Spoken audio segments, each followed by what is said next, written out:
Não, nós podemos passar para a fala do nosso convidado, o Mário Vitor Comar.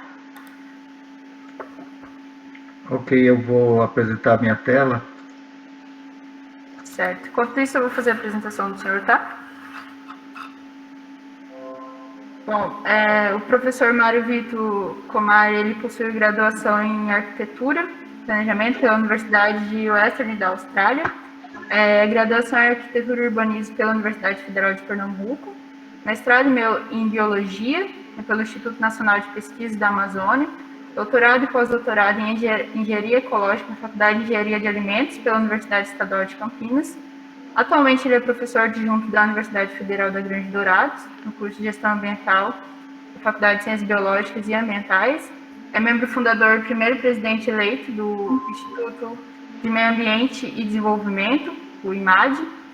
Foi professor na área de Arquitetura e Urbanismo da Faculdade de Arquitetura de Urbanismo do Centro Universitário da Grande Dourados, a Unigran.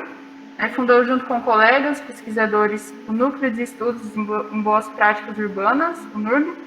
Tem experiência na área de ecologia, com ênfase na avaliação energética, atuando principalmente nos seguintes temas: energia, avaliação energética, planejamento urbano e regional, contabilidade ambiental, técnicas de modelagem e simulação, avaliação de impacto ambiental, articulação territorial, pesquisa, desenvolvimento e administração de políticas públicas, programas, planos e projetos socioambientais com focos em comunidades marginalizadas e comunidades indígenas Guarani do Mato Grosso do Sul.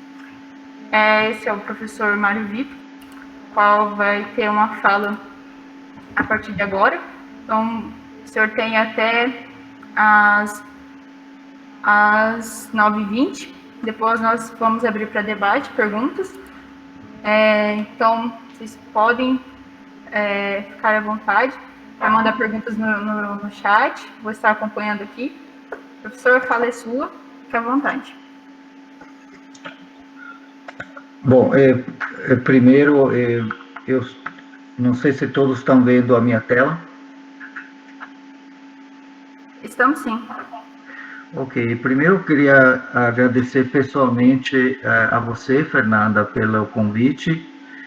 Eu estou super empolgado com essa atividade por várias razões, eu vou explicar aqui.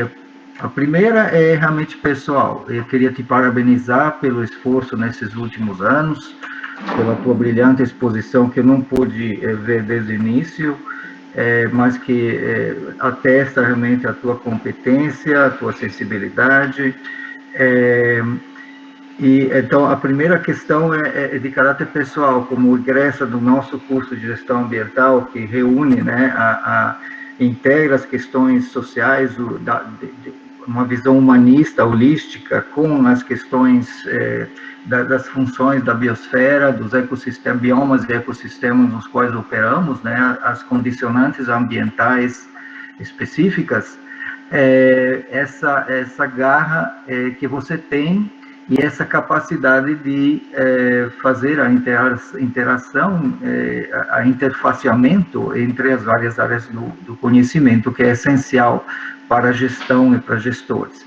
A segunda razão que estou muito feliz é porque no curso nós estamos sempre procurando, o curso de gestão ambiental, atender às demandas da sociedade regional. Nesse sentido, já tivemos uma primeira rodada no MBA, né, sobre planejamento e gestão territorial municipal, justamente para ajudar as pequenas prefeituras, mais de 40 ao redor de Dourados, muitas com menos de 10 mil habitantes, então com grandes dificuldades operacionais. E vejo que, assim, pela participação dos colegas que eu vi rapidamente, 33 pessoas, possivelmente alguns estão são funcionários de prefeitura. Inclusive, eu queria verificar quantos funcionários de prefeituras tem aí nessa nossa capacitação. Poderia saber uma manifestação rápida, inclusive saber de onde você vem a maioria? É possível isso na nossa conversa inicial? Fernanda? Pode sim. Pessoal, se vocês puderem abrir o microfone ou se sentir à vontade de mandar no chat, fica à vontade. Eu gostaria assim, de Campo Grande, Miranda, perfeito, Miranda, Priscila, Jonathan, Natur Brito, Engenheiro Ambiental Taboado, Planurbe, outro de Planurbe, Porto Murtinho. Excelente, excelente. Vanilton, tudo bom, querido? Outro regresso do nosso curso. É bom te encontrar aqui. Gente, é isso aí. Eu tenho muito material para mostrar, porque né, temos 50 minutos para conversar sobre essa questão, né? E como essa é uma capacitação, eu acredito que algumas bases têm que ser construídas, como a gente não conhece a especificidade do seu trabalho, eu entendo que algumas questões, alguns referenciais são importantes, mas eu queria terminar essa primeira fala sobre a importância desse evento para mim, em função também das atividades do núcleo núcleo de estudo de boas práticas urbanas, o NURB, né, que a gente fundou há 5 anos, onde numa reunião da Federação Nacional de Municípios, que representa mais de 90% dos 5.570 municípios do Brasil, né? Então essa federação é muito poderosa, é muito importante. Elas nos convidaram, ela nos convidou algum tempo atrás para apresentar uma fala do NURB, né, do núcleo, em relação ao impacto das cidades universitárias, das universidades nas cidades universitárias. E, obviamente, o primeiro impacto é econômico, quer dizer, você tem kitnet, você tem prestação de serviços, você tem compras, você tem tudo isso, além dos professores que fluem, vêm, né, entra na cidade ou no município de várias partes do país, como no caso de Dourado, uma cidade universitária, tem 2 universidades públicas e 4 particulares, né?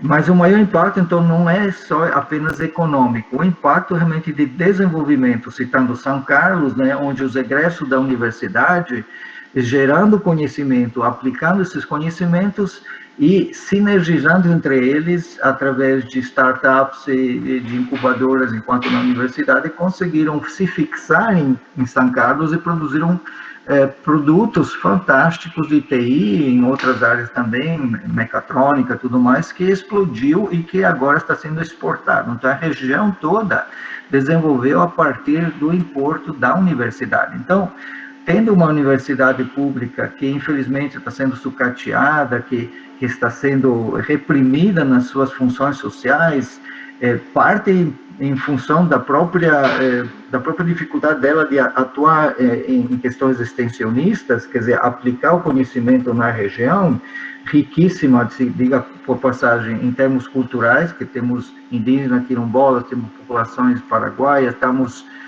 em Caso Dourado, numa faixa de fronteira, então é uma posição estratégica fundamental.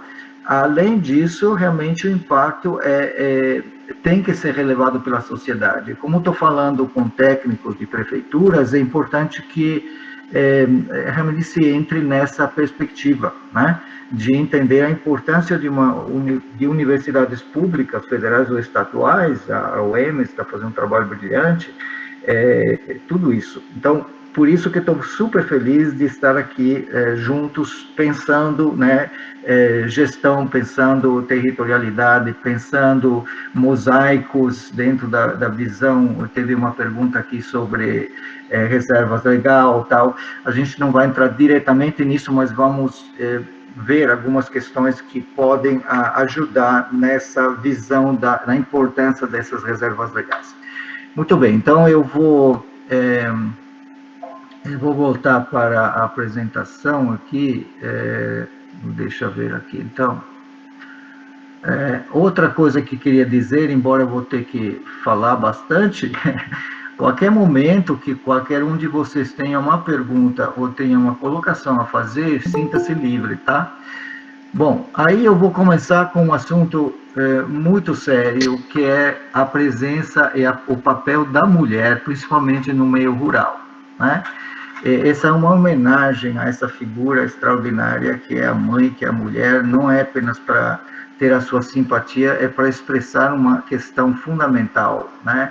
O Brasil, nos últimos 40 anos, virou de 35% rural a quase 90% urbano, mas não, mesmo assim, nós temos que lembrar dessa figura no meio rural, sabendo que planos municipais são municipais, então envolve não apenas o planejamento urbano, mas o planejamento também regional. E a importância da luta da mulher, das características incríveis, né, de resiliência que ela tem, de capacidade de servir, de sensibilidade, para mim é algo fundamental no processo de desenvolvimento. Então, lembrando que 50% da humanidade hoje ainda trabalha com agricultura, e desses 50%, 50% trabalha como 6 mil anos atrás, quer dizer, de 8 bilhões de pessoas, 2 bilhões de pessoas trabalham agricultura como nós trabalhávamos 6 mil anos atrás, sem condições nenhumas, sem água, sem... Então, aqui estou falando de um processo de educação, de um processo de educação coletiva, nós estamos num processo de aprendizagem coletiva constante, onde novos paradigmas estão sendo produzidos toda hora, a gente tem que ressignificar nossas vidas individuais, nossas vidas institucionais, a capacidade das instituições, qualquer que seja ela, de construir resiliência nos seus processos de desenvolvimento institucional. Estamos discutindo isso agora há pouco, justamente estou participando do plano de desenvolvimento institucional da UFGD, e a conversa era muito pesada em relação às funções sociais da universidade e o que ela pode trazer para a região.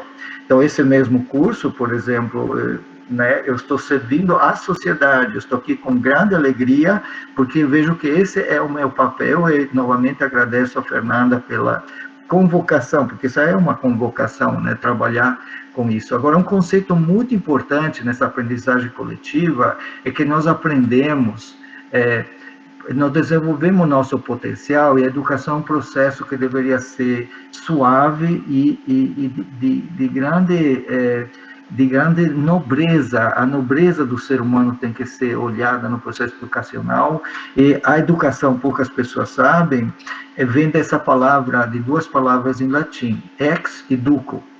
Ex quer dizer de dentro para fora, educo quer dizer dirigir. Então, um educador não coloca coisa na cabeça das pessoas, ele desenvolve o seu potencial, que é o lado esquerdo, não é isso, não é jogar coisa lá dentro.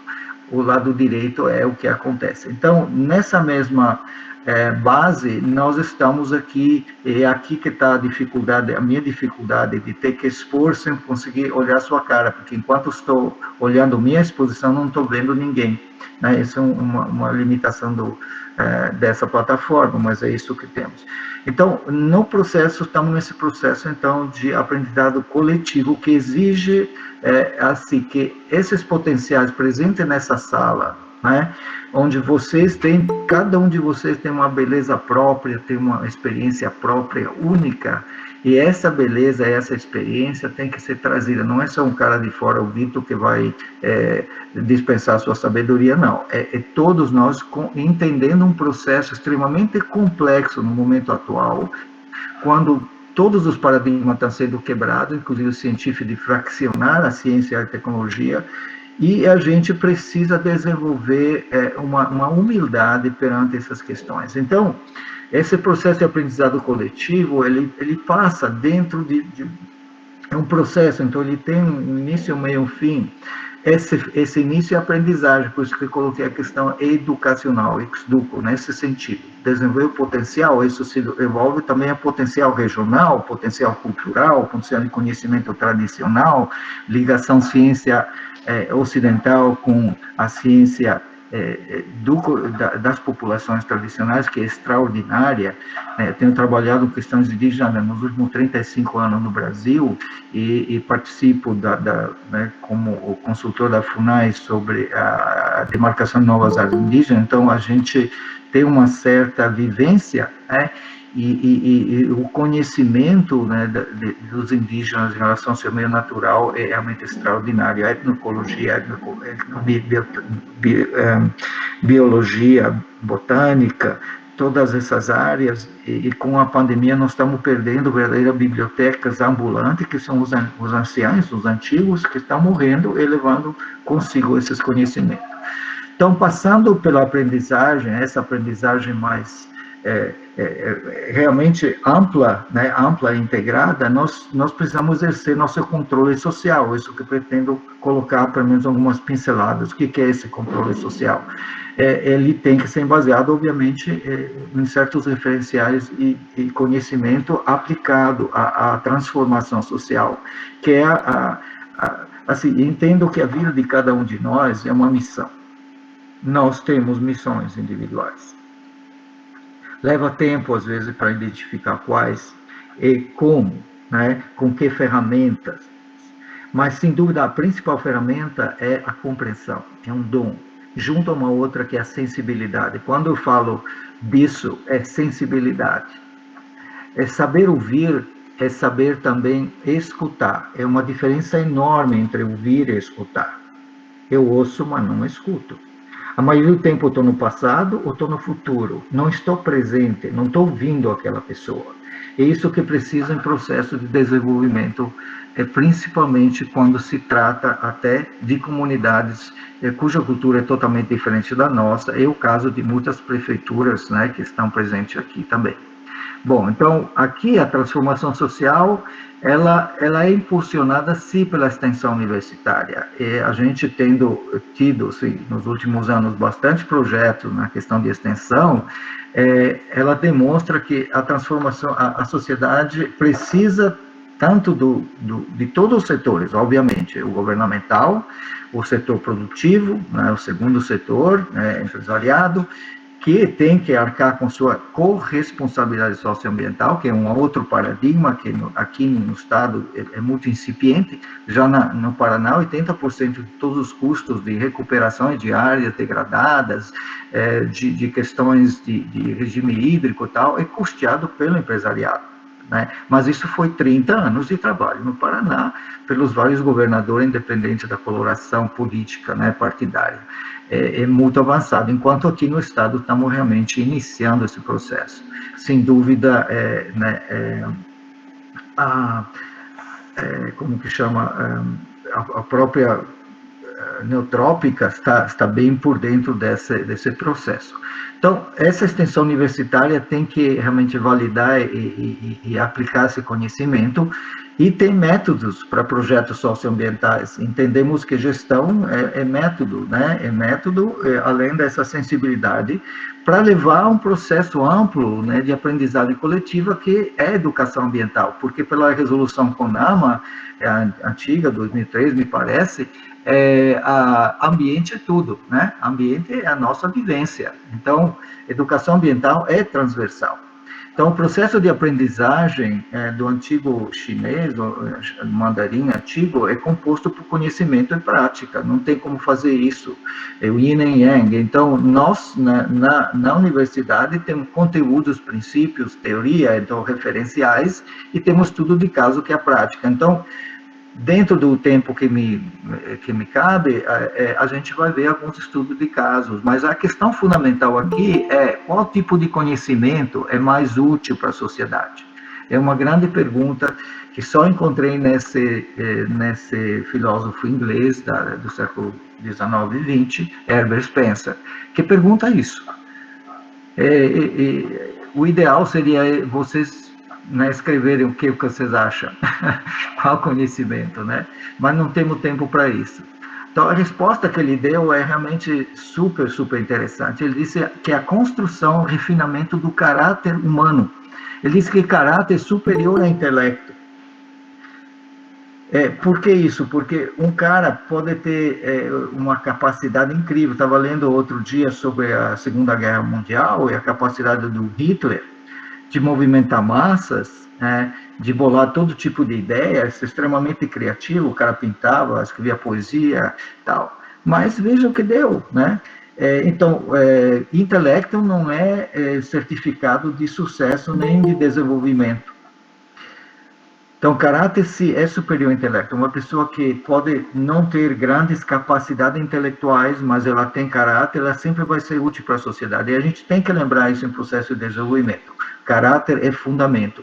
Também, um corolário disso é que não existe alquimia política, quer dizer, não existe uma solução mágica, né, tirar do chapéu do mágico, que seja capaz de extrair uma sociedade áurea, ou seja, uma sociedade ideal, de instintos de chumbo. Até o momento que nós colocamos o nosso umbigo na frente de tudo, e não uma necessidade real da sociedade, entendida pelas práticas e pelas capacidades de desenvolvimento da compreensão daquela realidade através de técnicas científicas, né, que nos apoiam na sociologia, na antropologia social e tudo mais, a gente não consegue avançar. Então, uma das grandes questões da felicidade humana é a qualidade de vida. E a qualidade de vida é definida pela Organização Mundial de Saúde, em termos de desenvolvimento, que abrange todas as áreas, e que isso que estamos fazendo aqui, tentando dar uma visão holística, é a percepção do indivíduo da sua posição na vida, no contexto de sua cultura, sistema de valores nos quais está inserido, em relação a seus objetivos, o que o cara quer, expectativa, o que ele espera, padrões de vida e preocupações, né? Então, é muito rico isso. Então, não são apenas necessidades humanas básicas que precisamos entreter quando a gente olha a felicidade. Acho que é interessante vocês anotarem esse fundamento que acho extraordinário. Eu assisti muitos anos atrás uma conversa entre dois urbanistas. Um era meu pai, italiano, outro era um indiano. E o indiano perguntou: qual é o objetivo de todo o planejamento? Aí, desculpa, meu pai falou uma série de coisas muito interessantes, logicamente, mas esse indiano falou: olha, a meta de todo planejamento é a felicidade humana. Felicidade humana. Então, nós estamos planejando por essa felicidade. Então, tem que ser inclusiva, tem que realmente ouvir e saber escutar, né?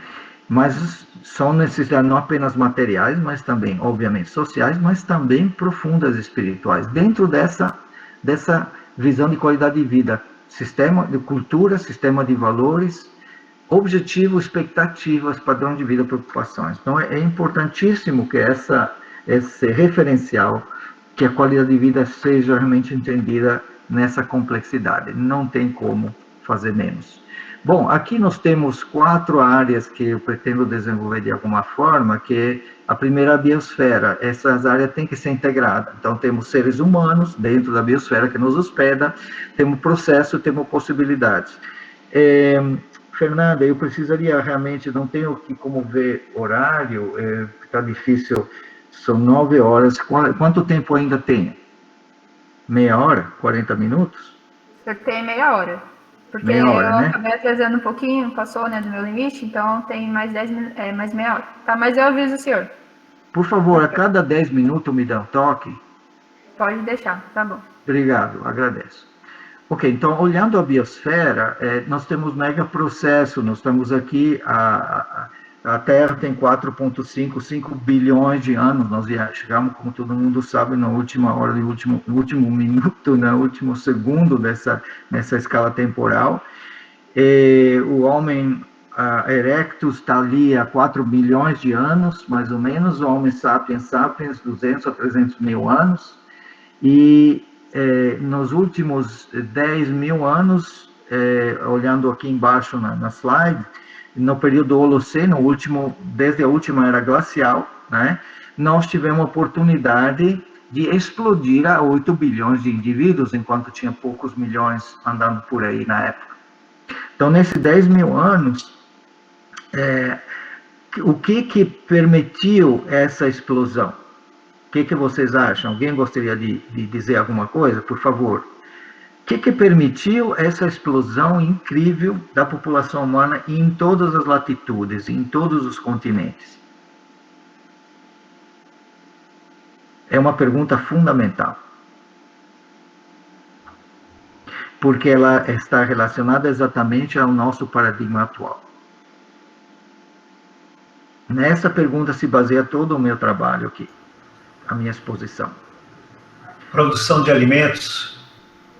Ok, perfeito. A capacidade de saber que podemos plantar e colher. Isso começou 10 mil anos atrás com os primeiros assentamentos humanos, né? Quando as mulheres, de novo, descobriram que é, plantando dava, né? Aí chamaram o homem, ó, vamos ficar por aqui mesmo. Aí se desenvolveu a sociedade como conhecemos, de pequenas aldeiazinhas, vilas, cidades, cidade-estado, né, e com nações são recentes, a Itália, onde eu nasci, tem 150 anos, gente, não tem mais do que isso, né? E confederação de nações, como o mercado comum europeu, quer dizer, a comunidade europeia, foi estabelecido o euro em 2000, então 21 anos, quer dizer, tá chegando à maturidade agora, né? Então, esses processos foram devidos, sim, à produção. Que mais? Quem dá mais? Quais seriam outras condições que permitiram essa explosão, essa progressiva estruturação da sociedade em base de legislações, né, que abrangeram, então, todas as necessidades, ou pretende abranger, né, uma organização, uma ordenação da vida humana na sua complexidade atual, moderna. Quais são os outros fatores? Como foi permitida, então, essa explosão da produção agrícola?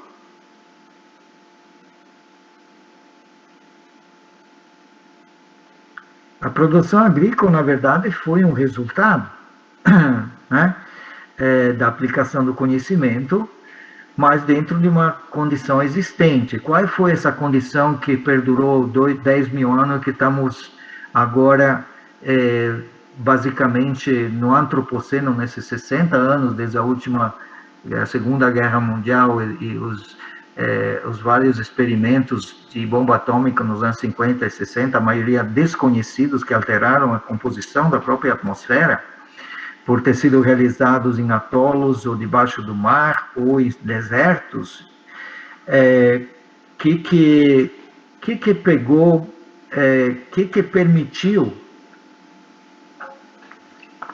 esse desenvolvimento todo? Não foi o ser humano. O ser humano usou. Usou o quê? Quais foram as condicionantes que nos deram essa oportunidade de explosão demográfica e adaptação a todos os climas? Bom, a questão que os cientistas descobrem é os processos na biosfera, a biodiversidade. A biodiversidade que permitiu uma estabilidade climática nesse período do Holoceno, esses 10 mil anos desde a última era glacial. Então, essa biodiversidade que produziu a atmosfera, em primeiro lugar, né, há uns 3, 4 bilhões de anos atrás, a atmosfera não existia oxigênio, foram as plantas e todas as interações complexas da biosfera que colocaram isso à disposição de nós e que estouramos nos últimos 60 anos. Então, o que fizemos no planeta, qual é o papel nesse contexto? Papel como pessoas, como intelectuais e corações, intelectos e corações juntos, o papel das universidades na promoção e na manutenção, na melhoria da biodiversidade. A Fernanda acabou de mostrar uma série de belíssimos projetos, de materiais produzidos. Meus olhos saltaram para fora, meu queixo caiu, parabéns, né? A questão da biotecnologia na nossa região, 70% das plantas do Cerrado, elas têm propriedade farmacêutica, né, fitoterápicas, biocombustíveis, né, para ajudar a minimizar os... Professor, o senhor ficou sem áudio.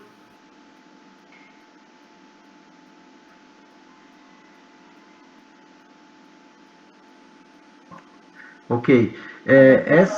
Obrigado.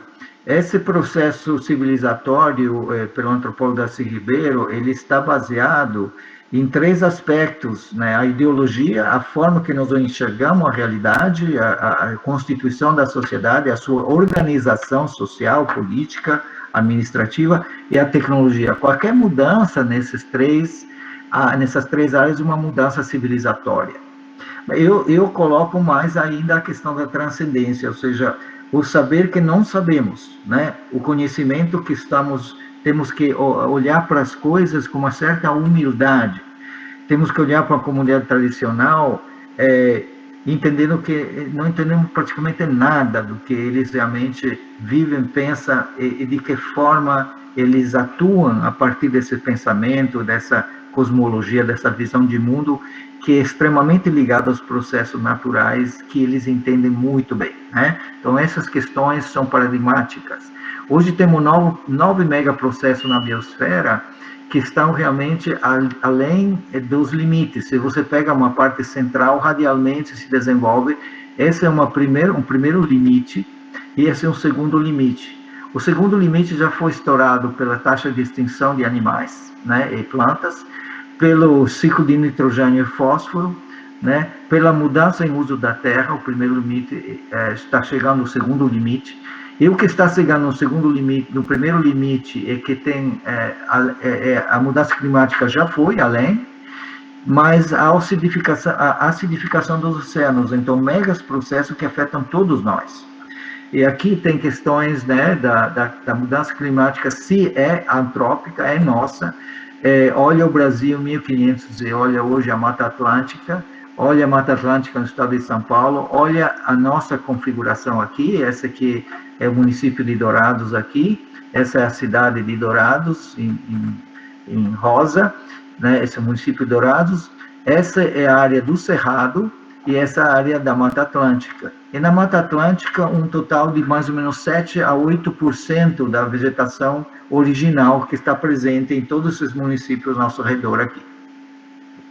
Então, biodiversidade é fundamental, a economia é central, sem dúvida, mas a economia está dentro da sociedade e a sociedade está dentro da natureza. Società em italiano, porque é um curso que é a nível de pós-graduação, né, em inglês, em italiano, na Itália recentemente, e a questão da biodiversidade está ligada, obviamente, à educação ambiental, diversos níveis de organização, a perda, né, de sementes é uma das coisas que chama dreno genético, né? Coisa espantosa. Nós não temos mais as sementes originais, e tem um banco de sementes na Senagem, em Brasília, e tem um banco de semente na Antártica, né?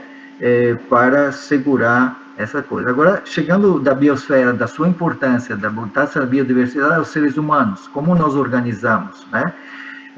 Temos esses 3 setores: o governo, mais 20 minutos. A empresa, terceiro setor, né? Obrigado. Nós organizamos em grandes conferências mundiais a partir da Agenda 21, que foi um fenômeno realmente importante. Algumas pessoas dizem, não, mas isso aqui foram grandes poderes, né, eurocêntricos que mandaram no mundo e querem controlar a humanidade e fazem a Agenda 21 para manter todo mundo sob controle.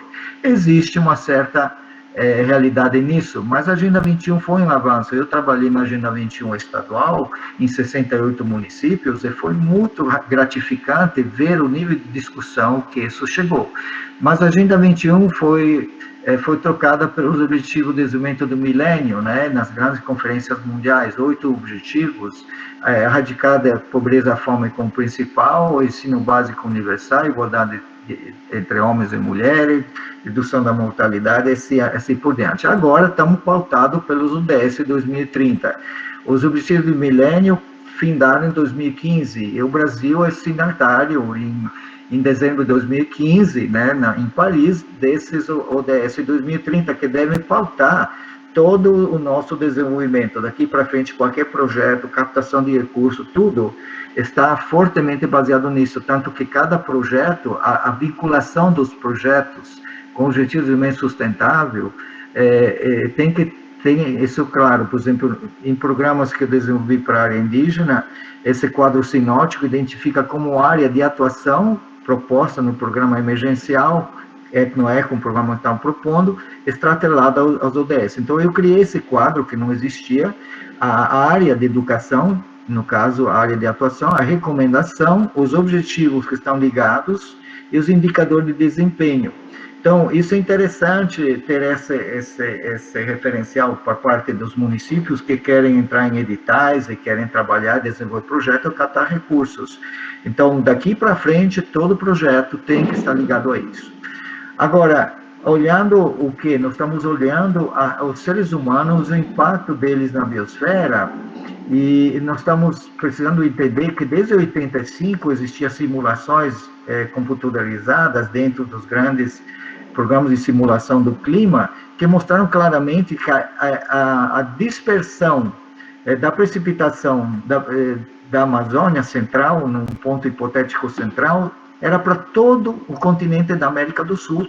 Então, isso tem impacto em toda a nossa região, quer dizer, nós estamos dando um tiro no pé quando não sabemos que 70% de toda a água, de toda a precipitação que vem para nós, e aí irriga de cima esses rios, nossas lavouras, nosso trabalho, afeta o nosso clima, afeta nosso obviamente, turismo, todas as atividades humanas, o transporte, tudo. E por quê? Por causa dos ventos que vêm no Nordeste, né? Os ventos lísios que precipitam na primeira faixa da Amazônia, da floresta amazônica, que devolvem em evapotranspiração 50% dessa água, que continua sendo empurrada para o oeste, nas montanhas, nos Andes, onde ela precipita na taxa de 8 metros por ano, 8 metros de precipitação por ano no Andes aqui, chegando a 1,5 metro aqui, nas nossas regiões. Daqui Dourado tem 1.500 milímetros, 1,5 metro de precipitação. Mas mesmo precipitando tudo isso, uma grande parte vem para cá. E se a gente não sabe disso, realmente a gente se furta um grande conhecimento. Então, como é que a gente gerencia a qualidade de vida? É através do controle social. Seres humanos, estamos falando de seres humanos agora, da gestão social desses ecossistemas e biomas, né? E temos que entender que estamos dentro de um processo onde, numa democracia, nós estamos com essa dualidade. Nós temos os governantes, que eles são a democracia eleita, ou a democracia chamada representativa, e nós, os governados, somos a democracia participativa. E nesse embate existe o controle social.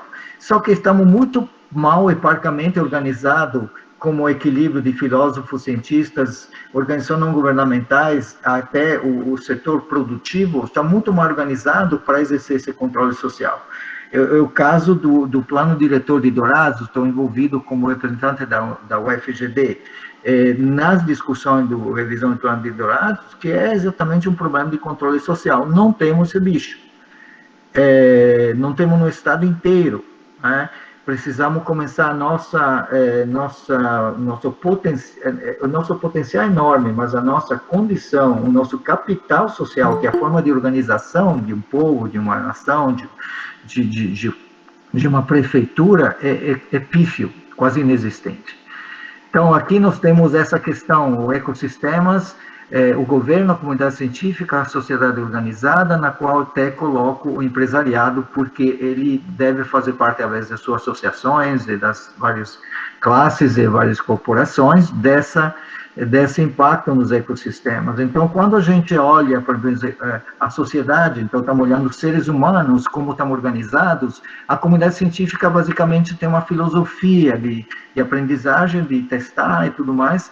O governo é responsável pela economia e a sociedade organizada pela participação. Agora, a filosofia que baseia a comunidade científica, além de sistematizar, socializar e divulgar o conhecimento, determina a qualidade desses resultados, para poder detectar áreas de problema no final aqui, disponibilidade e disposição para influenciar a sociedade.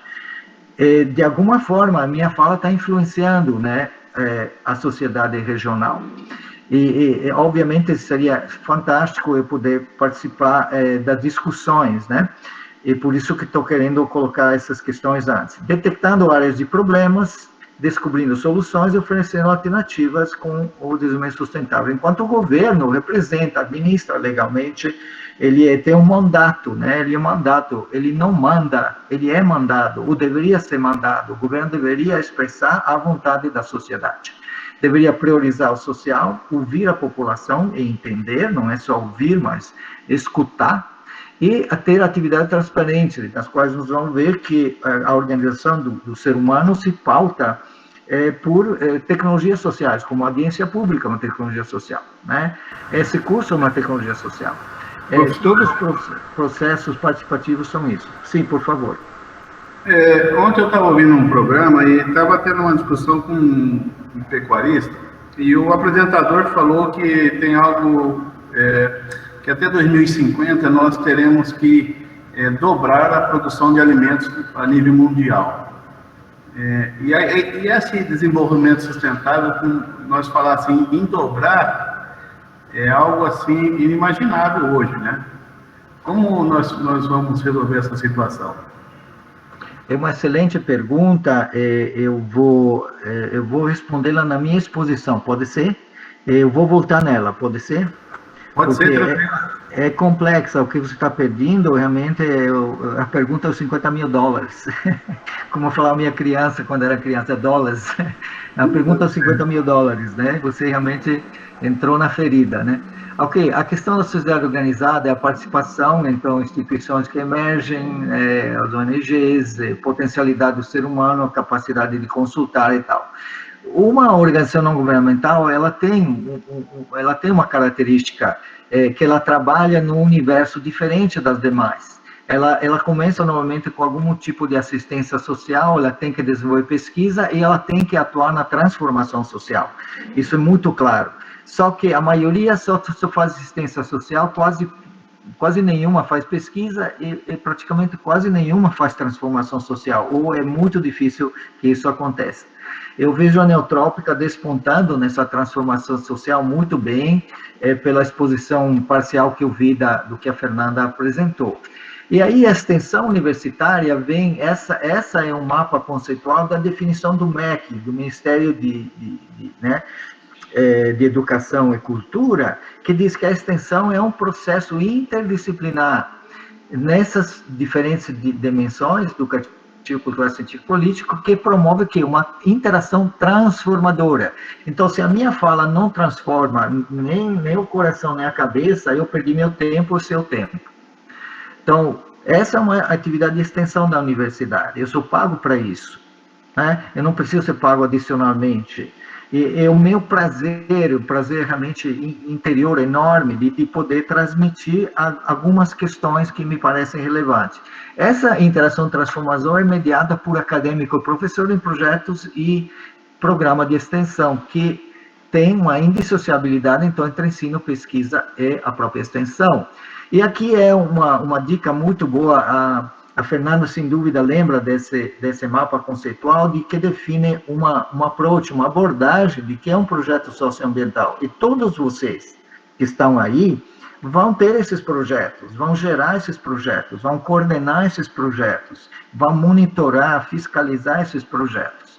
Então, esse enquadramento é muito interessante, porque um projeto socioambiental, que envolve todo tipo, então, de proposta, ele tem que, inicialmente, a partir de conceitos, desse enquadramento mundial, essas questões da construção, por exemplo, de resiliência, da capacidade de sobreviver, apesar dos impactos, né, violentos das mudanças climáticas, das mudanças econômicas, sociais, a pandemia, né, a onda da pandemia, depois da pandemia, ou pós-pandemia, a onda da implosão econômica, é a fome. 6 famílias de 10 no Brasil estão passando fome, né? Essa é a realidade, e vai piorar. Então, esse enquadramento mundial, os ODS, que definem, e que a gente precisa deles, querendo ou não querendo, para poder avançar e captar recursos, as tendências que são observadas a nível mundial, nacional, regional, local, as políticas públicas, a definição, todos esses conceitos fazem parte essencial, né, de um processo de reflexão e ação. A partir dessa reflexão, que é, digamos, a nossa fala, e que eu falei no início, a aprendizagem é teoria e prática, a partir dessa reflexão, que é a teoria, se define a problemática, as demandas, as causas, os impactos, as tipologias das questões. e por bacia hidrográfica, que é a unidade básica de planejamento, né, uma vez que nós adotamos essa visão integrada homem-ambiente, né, não tem como passar, não é bicho-grilo, não, é essencialidade de sobrevivência humana. Então, a gente utiliza instrumento de gestão, a revisão bibliográfica, estudo de caso, planejamento, diagnóstico, prognóstico, modelos, legislação, obviamente, os 3 setores integrados à sociedade e desdobramento em processos participativos. Aí tem um procedimento metodológico, tem matrizes, tem planos de ação, tem indicadores de avaliação, que são adotados para atuar na educação ambiental, que é um processo amplo, né? Não é só nos bancos das escolas. Nós estamos em um processo de educação socioambiental nesse instante, né? Nós estamos construindo uma visão de futuro, nós estamos verificando os condicionantes, nas quais estamos imersos até os cabelos, né? Nós estamos construindo cidadania, temos que ter uma visão crítica e temos que pautar e ter uma transformação social como a nossa meta. Quanto tempo tem ainda? Já ia te avisar, 10 minutinhos. Meu Deus! Ok, as dimensões da sustentabilidade territorial estão baseadas em 3 processos integrados. Não adianta a gente encontrar soluções simplistas. Não tem soluções simplistas. Vamos botar isso na nossa cabeça. Por isso que esse diálogo é tão importante. Eu tenho essa dificuldade, né, de não conseguir ouvir. Essas perguntas são muito bem-vindas, então, por favor, interaja. Mas esses processos socioculturais, político-econômicos, físico-químicos, ambientais, especificamente ecológicos, né, definem a estrutura temporal e socioespacial. Quer dizer, o que temos no chão, o uso do solo, o zoneamento, tanto urbano como rural, a produção desses espaços urbanos e rurais, depende da interação desses 3 processos. Essa interação depende da sua leitura adequada. Então, aplicação de tecnologias sociais, né, que sejam participativas e democráticas. E aqui vem novamente o papel da academia nessas tecnologias, né, nas políticas públicas ambientais, nos programas de plano de integração, na participação social, no planejamento e gestão participativos, na educação ambiental lato sensu, negociação ambiental. Todo o processo socioambiental é negociação, é resolução de conflitos, é diálogo, é abertura para o diálogo. É fundamental que o agente de transformação socioambiental tenha condições de montar um esquema, um sistema. A Fernanda deve saber isso. Quer dizer, você precisa acolher o diverso, o diferente, né? Obviamente passa por um diagnóstico e por um monitoramento e fiscalização. E aqui, por exemplo, eu mostrei esses folhetos, porque essa é a contribuição que a nossa universidade está dando em níveis regionais. Existia um plano de política nacional, de integração, né, de políticas nacionais, como integrando na época a Agenda 21, o Plano Municipal de Recursos de Desenvolvimento, o Plano Nacional de Recursos Hídricos e tal. Então, essa educação socioambiental, a gente desenvolveu essas práticas, né, realizando oficinas. Então isso serve para qualquer prefeitura, ela pode seguir esse roteirinho, né? Nós produzimos um atlas, um relatório final, banners, folhetos. No atlas tinha todas essas questões das características georreferenciadas de 12 municípios, um manual de orientação de educação ambiental para professores, para caracterizar esse tipo de situação, né? Onde no lado esquerdo, eu fui lá, um mês depois, no lado direito, lá em cima, o pessoal tinha arado num terreno inconsolidado, uma vossoroca de 800 metros, de 20 metros de profundidade, 80 metros de amplitude na base, descarregando tudo isso, e o cara estava arando, globeando aí, e as vacas se jogaram. São 2 vacas diferentes, se jogaram. Imagina, se essa é a nossa consciência ambiental, o que nós temos, né? Então, a metodologia era gestão social ambiental, participação, aprendizagem coletiva, seminário, oficina, comunicação social, redes escolares, a gente trabalhando com professores para montar um plano de ação da instituição, esse é o caso da Escola Agrícola em Dourados, né? Oficina do Futuro, com diagnóstico de missão histórica, árvore do sonho, caminho das pedras, plano de ação, presente, passado e futuro, o que se constrói no passado, na compreensão. E aí a questão da resiliência, né, que é a capacidade de um sistema voltar à sua condição original, apesar dos impactos. Eu visitei até esse centro de resiliência em Estocolmo, conversei com algumas pessoas, eles aplicam, né, o pensamento sistêmico à resiliência. E aqui tem sete princípios que nós precisamos aplicar em todos os...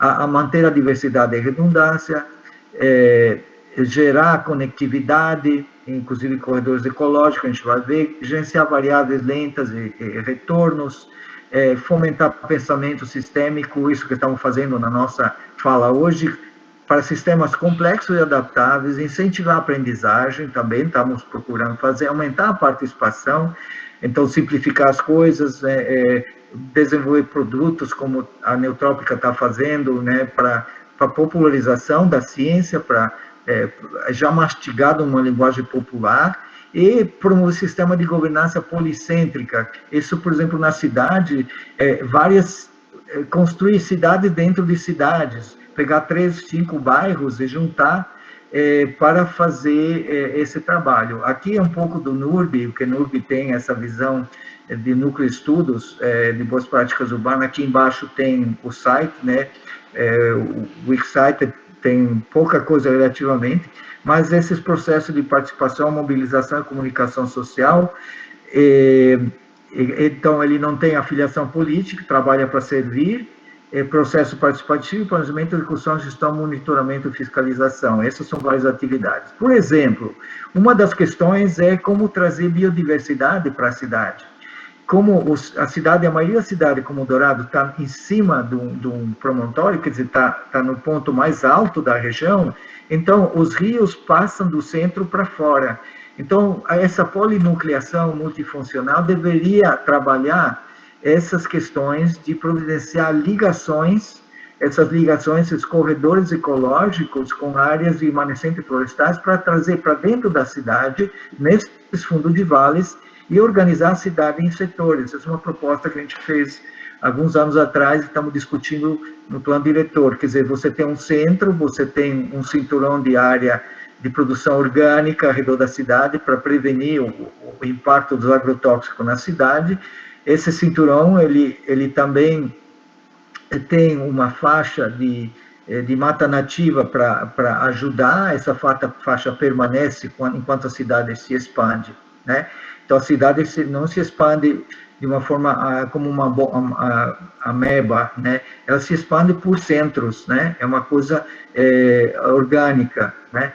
E os corredores ecológicos, eles apoiam a biodiversidade, elas fazem essas ligações e são instrumentos incríveis para o mosaico de unidade de conservação e para iniciativa de corredores no Brasil, mais perto aqui o número 9, aqui no centro, bem aqui o nosso estado, e o mais perto de nós é esse 18, 19, que faz parte de um trabalho que nós realizamos montando corredores ecológicos em várias áreas aqui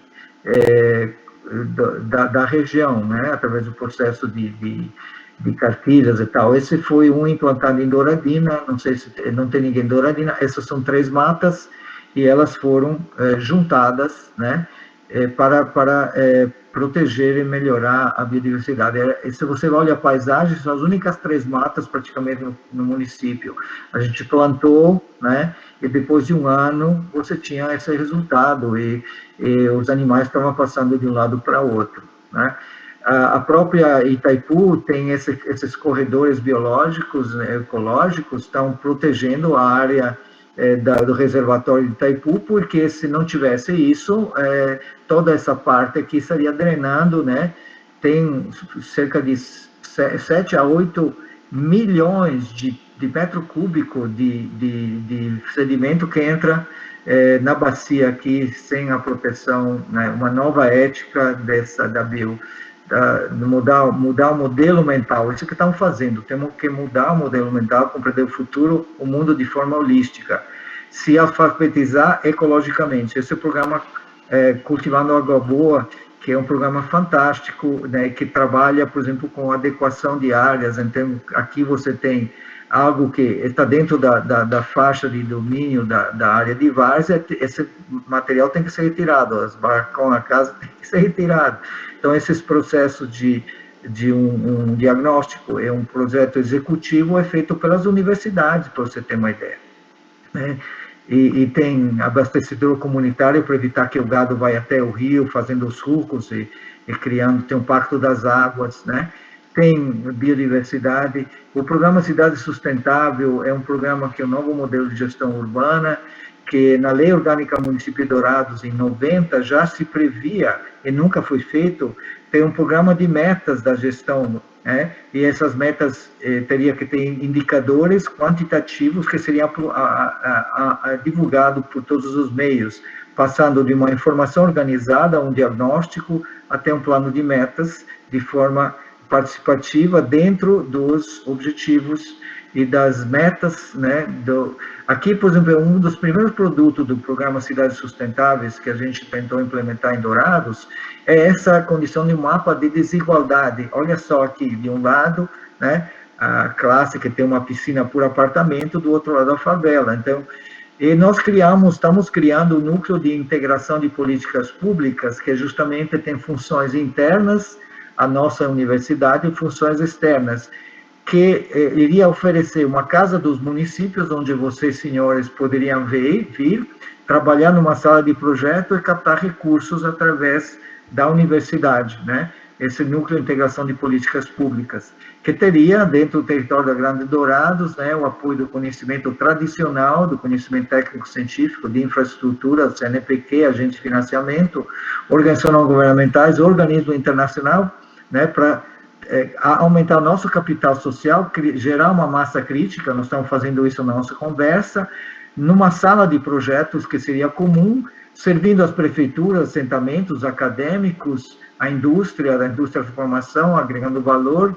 Consumidores urbanos teriam, né, os consumidores desse sistema, os próprios moradores e indivíduos para o mercado de serviços externos. Então, esse é basicamente o que a gente queria trazer. E lamento, né, a questão do tempo, já terminei, né? Quanto que deu, Fernanda? Ultrapassou 2 minutos. Ok, então eu terminei, Fernanda. Eu realmente gostaria muito de poder participar, né, das perguntas e dos debates, mas em síntese, nós olhamos o processo de aprendizagem individual e coletivo, olhamos a biosfera e seus problemas, olhamos novos paradigmas e olhamos alguns exemplos de como lidar com isso em nível realmente de município, né? Então, acredito que teve bastante informação para a gente matutar em relação ao processo de gestão socioambiental dos nossos territórios. É isso aí. Muito obrigada, professor, pela fala, explanar essa temática. Agora nós vamos passar para debate, pergunta. Temos aí 10 minutos, então quem quiser ter alguma dúvida, fazer alguma colocação, pode abrir o microfone e ficar à vontade.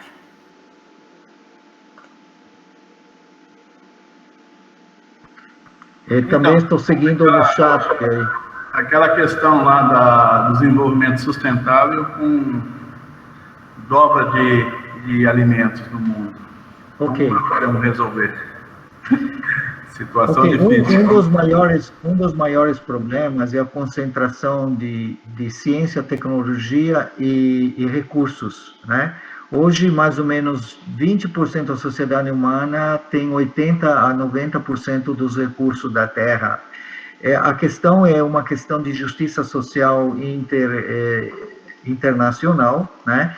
É uma questão de distribuição. Nós jogamos fora milhões de metros cúbicos de materiais, de toneladas de materiais como feijão, arroz, no oceano, porque não tem preço para isso, né? Então, Essa questão, ela é muito complexa, porque a questão do zoneamento do território, por exemplo, o Brasil, provavelmente, eu não tenho esses dados aqui, deveria ter trazido, mas não consegui no tempo que eu tinha, nós usamos mais ou menos 12 a 13% do território nacional para produção de alimentos, né? Mas dependemos em 72% da produção em pequena escala da agricultura familiar. A agricultura familiar é responsável por 72% da cesta básica do brasileiro. Isso são dados de 5 anos atrás, pode ter mudado agora. Mas veja bem, o Brasil teria que ter um plano, um programa, o Brasil deveria ter uma proposta, né, uma proposta Brasil para o desenvolvimento da agricultura e da organização agrícola e agrária, porque não podemos simplesmente ficar nas cidades, as cidades têm que se reinventar, e o meio rural tem que se reinventar, e nesse reinventar tem resposta para a sua pergunta. Inclusive, existem dados muito claros com a produção orgânica, que a produção orgânica não deve nada ao volume de produção de uma produção convencional. Isso na implantação em pequena e média escala, é algo realmente muito debatido, muito debatível, mas as inferências, quer dizer, as tendências que a gente registra em termos de pesquisa, é que é possível, sim, essa transição convencional orgânica. Mas, para isso acontecer, precisa de uma política nacional que envolva toda uma questão e que tenha uma avaliação ambiental estratégica nacional na questão da alimentação. A avaliação estratégica, ambiental estratégica, ela é aplicável setorialmente ou geralmente. O Brasil, infelizmente, não entrou nessa, tentou entrar, com o Fernando Gabeira propondo, mas foi desqualificada totalmente, porque há um grande problema, obviamente, nacional, na questão dos nossos políticos. Infelizmente, a classe política brasileira não contempla a academia, desde 500 anos atrás, e nunca precisaram de conhecimento, porque já estavam todos estruturado de outra forma. E não há interesse de integração nacional de políticas, porque tanto em nível isso é uma questão estruturante mesmo, tanto em nível nacional como estadual, como municipal, como os governos são formados por coalições, quando dá posse, cada ministério nível federal, cada departamento nível estadual e cada secretaria nível municipal é dividida em fações políticas partidárias diferenciadas. Isso é um problema seríssimo, né? Não se consegue a tal de integração de políticas públicas. Para a gente levantar 55% dos indicadores socioambientais urbanos de Dourados, levou cerca de 18 meses. Isso nem começou o programa Cidades Sustentáveis, né? Porque a prefeitura, as secretarias, ou não tinha, e deveria ter, pela necessidade de relatórios para a Geral da União, lá como que chama, a Coordenadoria Geral da União, né? CGU, ela teria que ter, tá? Saúde, educação, todos têm que ter, mas não dão, não oferecem, né? E você tem que ir lá mendigando, porque são feudos, né? Então, tem que ter algum organismo de controle social que responda a isso, e aí que faça realmente uma adequação do zoneamento do município dentro dos ditames do zoneamento ecológico-econômico, né? Que fica engavetado em cada estado, com custos muito altos de ser produzido, né? Eu não tenho os valores, mas um valor muito alto por hectare, né? Que é o custo de produzir um zoneamento ecológico-econômico que nunca é aplicado por causa dessa ingerência governamental. E aí é a sociedade que tem que reagir, é o povo, né? É a democracia participativa que tem que se manifestar. E aí é a interação e a integração realmente do primeiro setor, do setor produtivo e do setor não governamental, nas quais tem as universidades. Então, as ONGs e a universidade têm que ombrar essa responsabilidade de colocar para frente os grandes problemas que são essencialmente de distribuição e de ingerência política naquilo que deveria ser políticas públicas e não políticas partidárias. Esse é o grande problema, é distribuição. Então, além de distribuição e planejamento, por exemplo, a gente tem que replanejar tudo no Brasil. A proposta Brasil não existe. A gente não adianta colocar casas em áreas urbanas, porque vão afluir mais pessoas para a área urbana. Nós temos que reestruturar a questão agrícola agrária. A reforma agrária está totalmente paralisada. E tem incoerência dos dois lados, né, dos movimentos sociais e também do governo. E aí, para colocar justiça, colocar objetividade, colocar processos integrados nessa jossa, é complicadíssimo. A gente está tentando desde que me conhece. Estou no Brasil há um pouco mais de 40 anos, 7 anos no Nordeste, 10 anos na Amazônia, 20 anos aqui, e olha, é muito difícil fazer isso. Então, é um problema estruturante, né? A classe política construiu o privilégio que não se sonha nem as piores ditaduras no mundo, aqui no Brasil, né? Esse é um problema de base, de fundamento. E junto a isso vem as políticas públicas que seguem essa mesma padrão. Por que educar uma sociedade? Quando uma sociedade educada, a primeira previdência seria retirar esse tipo de político, porque tem político e politicagem, né? Tem estadista que sabe o que faz, que tem realmente uma visão, e tem político politiqueiro, né? Que é a grande maioria, infelizmente. Então, uma sociedade realmente educada, a primeira oportunidade seria retirar esse sistema, e eles, né, obviamente não querem isso. Então, são questões profundas, ligadas tanto a nível mundial, do monopólio de algumas poucas companhias. Olha, tem um livro fantástico chamado Preparando para o Século XXI. Não tenho como responder e escrever também no chat. Preparando para o Século XXI, de Paul Kennedy, um historiador inglês. Ele coloca que nos anos 70, o sistema econômico internacional foi totalmente desfeito por 3 questões fundamentais. A emergência de multinacionais, que naquela época, nos anos 70, já tinha 300 vezes o poder aquisitivo dos estados, né, das nações, então mandava em todo sentido, e se uma nação tinha muitas exigências sociais no sentido trabalhista, eles tiravam todos os investimentos, eles tiravam todos os investimentos com o segundo processo, o Telex. A vinda do Telex deslocava quantidades enormes de dinheiro de um país para outro. Era o dumping, né? Ou jogar uma economia nacional lá no chão, como foi feito no México, na Argentina, no próprio Brasil, né? Por esses processos que iniciaram nos anos 70. Aí o terceiro foi a inflação que os Estados Unidos fizeram quando mudaram do sistema de entendimento de que cada país fazia dinheiro de acordo com o seu lastro de metais nobres, como ouro e prata. Mas os Estados Unidos jogaram no mundo uma enorme quantidade de dinheiro falso, né, que não tinha nenhuma relação com a sua riqueza verdadeira.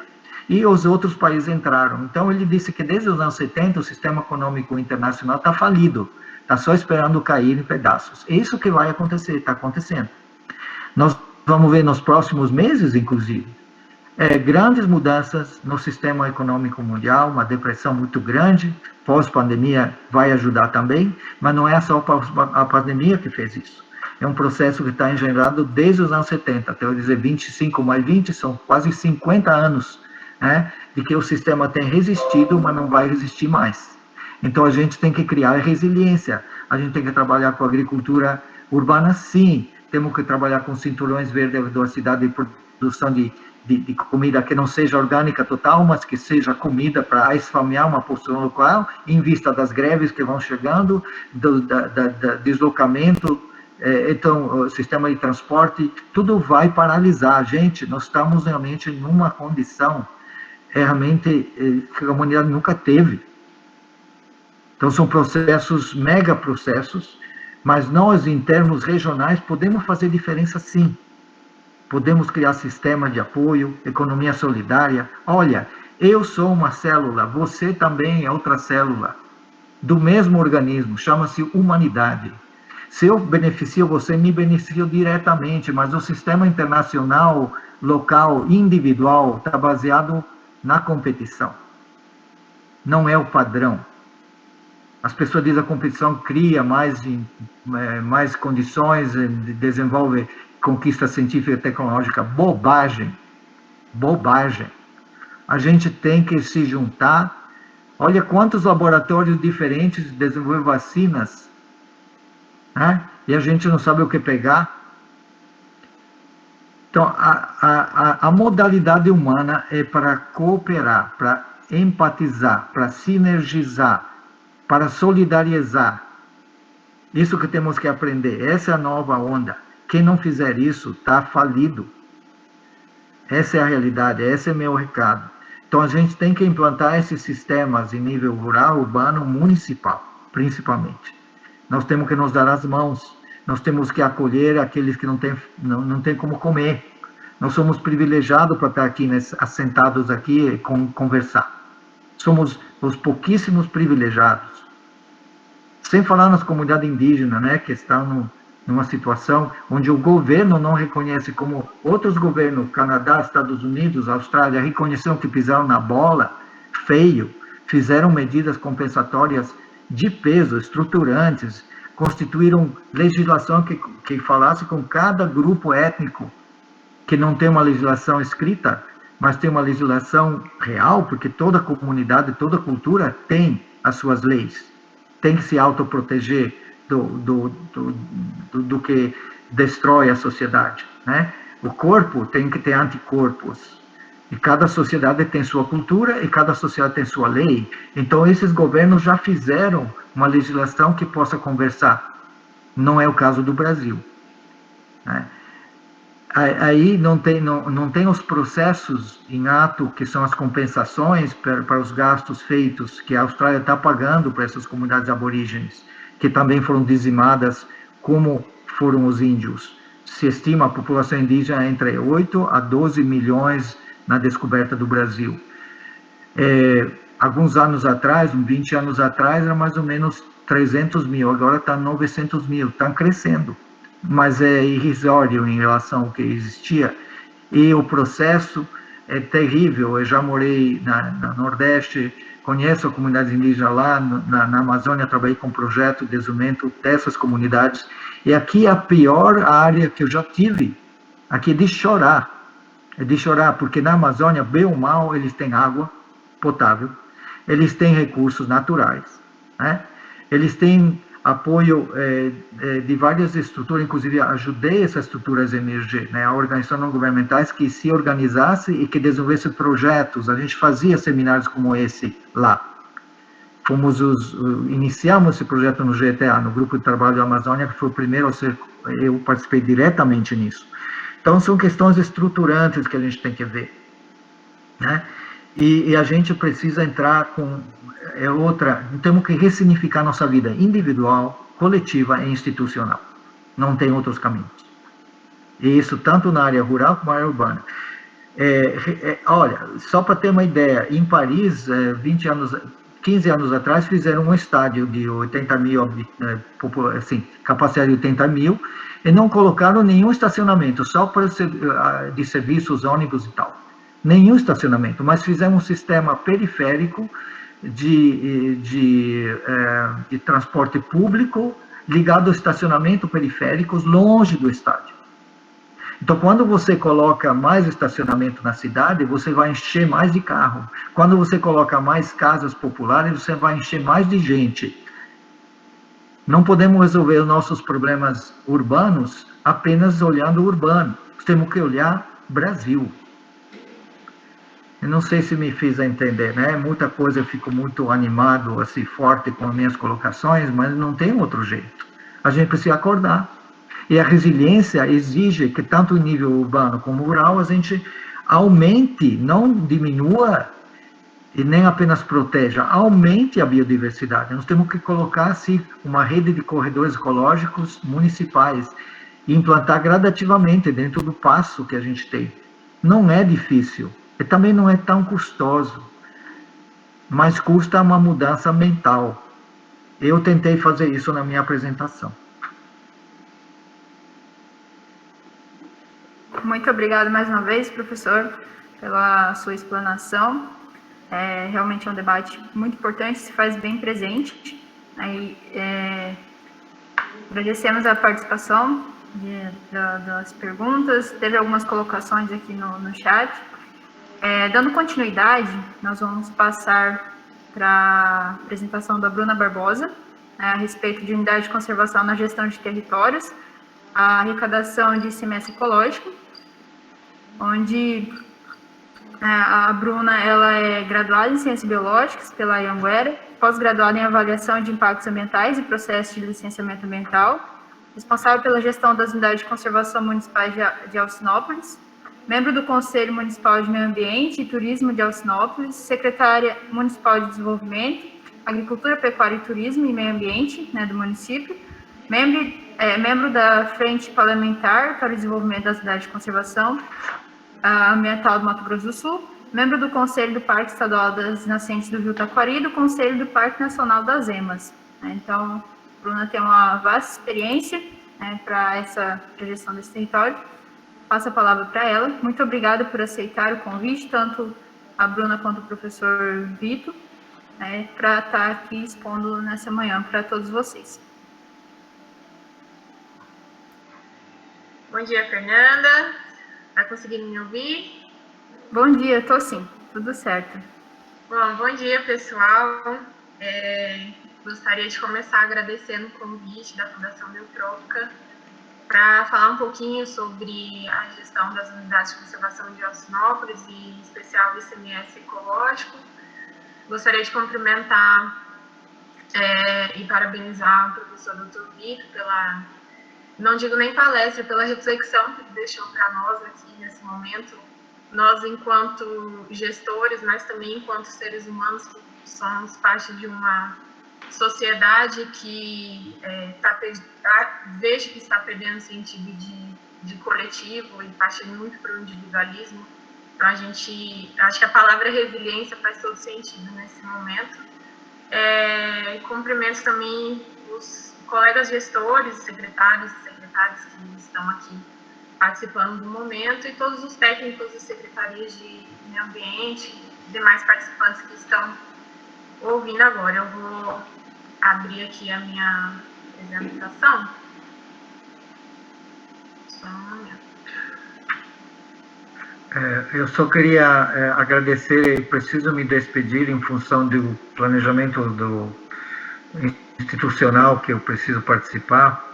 E agradeço de coração e peço desculpa por isso, mas depois vou ver a gravação e vou poder, de repente, interagir com alguns de vocês. Obrigado. Desculpe, Bruna, realmente não tenho como evitar isso. Obrigado, Fernanda, obrigado a todos. Foi um prazer imenso, como disse, e realmente um bom trabalho para vocês. Até mais. Sem problemas, obrigada e estamos à disposição. Qualquer coisa, é só entrar em contato conosco, tá bom?